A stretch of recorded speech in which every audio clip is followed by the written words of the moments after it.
Dear students, welcome to Gate Smashers. आज की इस वीडियो में लेके आया हूँ recruitment notification by railway board और ये नोटिफिकेशन आई है JE that is junior engineer in computer science. वैसे तो बहुत अलग अलग तरीके की वैकेंसीज आई हैं, लेकिन ये जो नोटिफिकेशन है ना, ये स्पेशली मैं इसलिए लेके आया हूँ इसके ऊपर वीडियो क्योंकि कंप्यूटर साइंस से रिलेटेड है और junior engineer in computer science बहुत ही अच्छी पोस्ट है, बहुत ही अच्छी जॉब है। ऑल्दो इस वीडियो को बनाने का बहुत ज्यादा दिल नहीं कर रहा था क्योंकि जिस हिसाब से पेपर लीक हो रहे हैं, कभी कोई एग्जाम लीक हो जाता है, कभी कोई एग्जाम, तो I hope and even I wish कि ये वाला एग्जाम जो है वो अच्छे से हो जाए।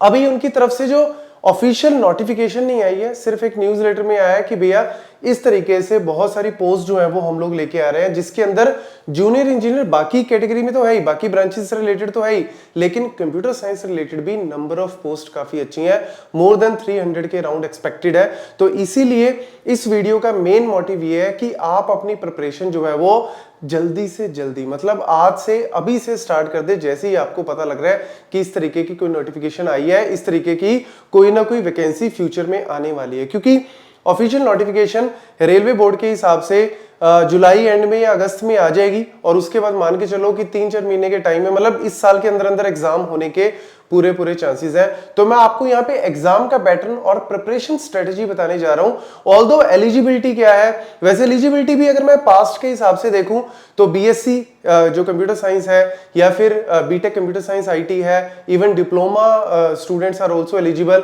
इसके अलावा बीसी स्टूडेंट एलिजिबल। बाकी क्लियर कट इंफॉर्मेशन जो है वो जब ऑफिशियल नोटिफिकेशन आएगी तब आपको एग्जैक्टली पता लगेगा। और पे स्केल भी अराउंड 60K है, which is also a very good thing. तो कहीं ना कहीं आपको अपनी प्रिपरेशन जो है वो बहुत अच्छे ढंग से करनी पड़ेगी। उसका सबसे पहले रीजन है कि फाइट इसके अंदर बहुत ज्यादा, कंपटीशन बहुत ज्यादा है। मतलब लास्ट ईयर में तकरीबन जब इसकी पोस्ट निकली थी तो तकरीबन 20 लाख बच्चों ने पेपर भरा था और सिर्फ उसमें से 2.5-3 लाख बच्चों का पेपर 1 क्वालिफाई हुआ था। तो इसीलिए कंपटीशन बहुत ज्यादा है और चीजें जो आपको पढ़नी है वो भी काफी है। तो इसीलिए आपको एकदम से ऐसा नहीं कि 2 महीने में आपकी प्रिपरेशन हो जाएगी, नहीं, आपको जो है वो प्रिपरेशन जल्दी से जल्दी स्टार्ट करनी पड़ेगी। और इसमें जो अगर मैं बात करूं कि इसका पैटर्न किस तरीके से रहेगा, सबसे पहले आपके पास paper 1 which is what a kind of preliminary examination है। तो जो पेपर 1 क्लियर करेंगे, क्वालिफाई करेंगे, वो ही आगे पेपर 2 जो है वो दे सकते हैं। पेपर 2 आप एक तरह से कह सकते हो कि मेंस है, ठीक है। और फिर जो मेंस क्वालिफाई करेंगे फिर उनको आगे जो है वो डॉक्यूमेंट वेरिफिकेशन और मेडिकल में जाना पड़ेगा।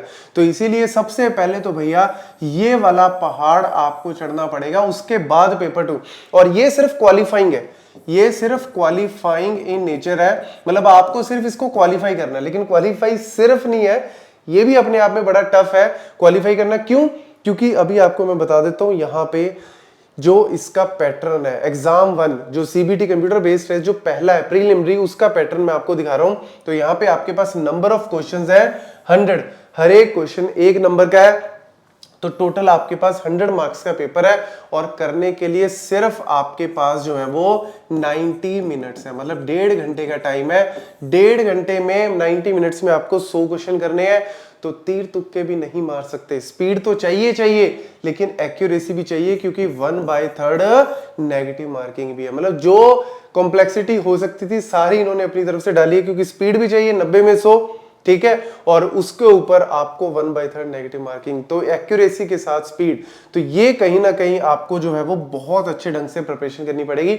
ऑल्दो जैसे बैंकिंग सेक्टर में आते हैं पेपर या एसएससी लेवल में आते हैं, वही वाला आपका same mathematics, general intelligence, reasoning, general awareness, जो आपका करंट अफेयर्स, जनरल साइंस, ये आपका पोर्शन जो है वो एज इट इज जो है वो रहने वाला है, जो आपका नॉर्मल बैंकिंग है उसमें होता है। क्योंकि वही रीजनिंग, वही मैथमेटिक्स, वही आपका जो है वो जनरल साइंस और अवेयरनेस या करंट अफेयर की अगर हम बात करें, तो इसको सबसे पहले क्लियर करो भैया। ये क्लियर कर लिया ना तो होप जग जाएगी कि यस आप बाकी का भी कर सकते हो, क्योंकि उसके बाद फिर दूसरे में थोड़ा सा टाइम होगा तो आप रिवीजन जो है वो, ऐसा नहीं कि ये क्वालिफाई हो जाता उसके बाद पेपर 2 की तैयारी करो, नहीं, फिर तो फंस जाओगे।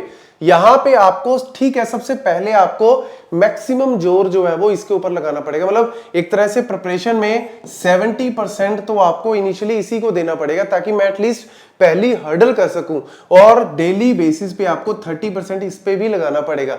लेकिन जब आपको लग रहा है एग्जाम हो गया और आपको काइंड ऑफ की से देख के आइडिया हो गया कि भैया मेरा ये पेपर क्वालिफाई हो जाएगा, तो आपको तुरंत जो है वो पेपर 2 को फिर तो आप मान के चलो जितना हो सकता है पेपर 2 की प्रिपरेशन करो।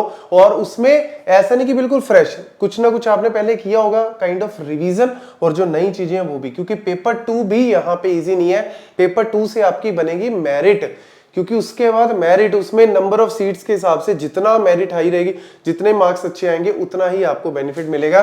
तो यहाँ पे भी अगेन आपका मैथमेटिक्स पार्ट है, फिजिक्स एंड केमिस्ट्री वाला पार्ट है, इसके अलावा basic of computer application, basic of environment and population, और ये रहा जी आपका टेक्निकल एबिलिटी, जो आपका कंप्यूटर साइंस का पोर्शन रहेगा, और वो आपका 100 मार्क्स का है, और 100 ही आपके जो है वो नंबर ऑफ क्वेश्चन है।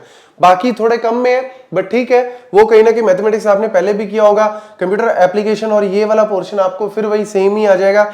ये चीजें भी आपने अवेयरनेस और उसमें थोड़ी बहुत पढ़ रखी होंगी, तो ये तो आपको बेनिफिट मिलेगा ही यहाँ पे। लेकिन मेन यहाँ पे आपकी जो मेन हर्डल है वो ये आ जाती है, कंप्यूटर वाला जो पोर्शन है, क्योंकि 100 नंबर, 150 में से 100 तो सीधा सीधा ही है। और यहाँ पे भी अगेन स्पीड है, क्योंकि यहाँ पे आपके पास है 120 मिनट में आपको 150 क्वेश्चन करने हैं। तो ये भी अपने आप में भैया मतलब खाला जी का भाड़ा नहीं है कि इजीली कर लोगे, नहीं, तो स्पीड भी चाहिए, और 1/3 नेगेटिव मार्किंग, अगेन यहाँ पे भी नेगेटिव मार्किंग का फंड है।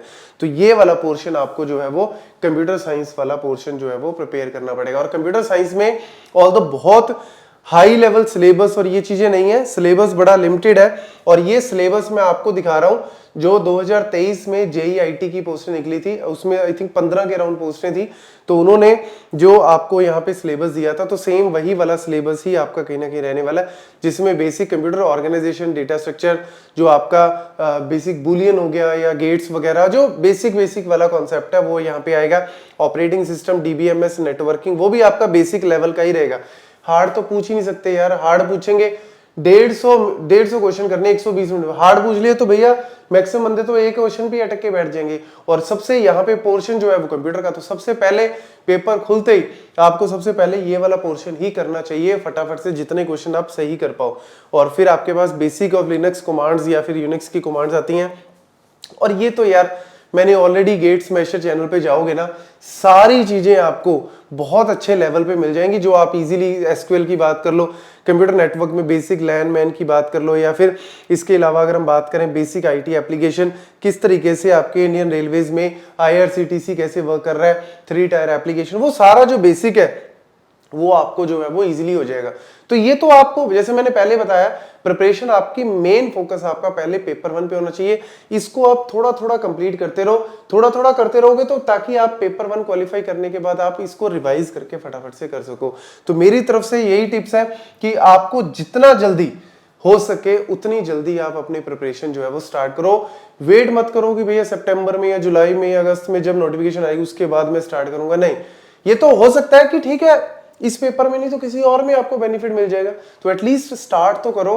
प्रिपरेशन स्टार्ट करोगे उतना ही आपको जो है, जितनी अर्ली करोगे उतना ही आपको बेनिफिट रहेगा। Thank you.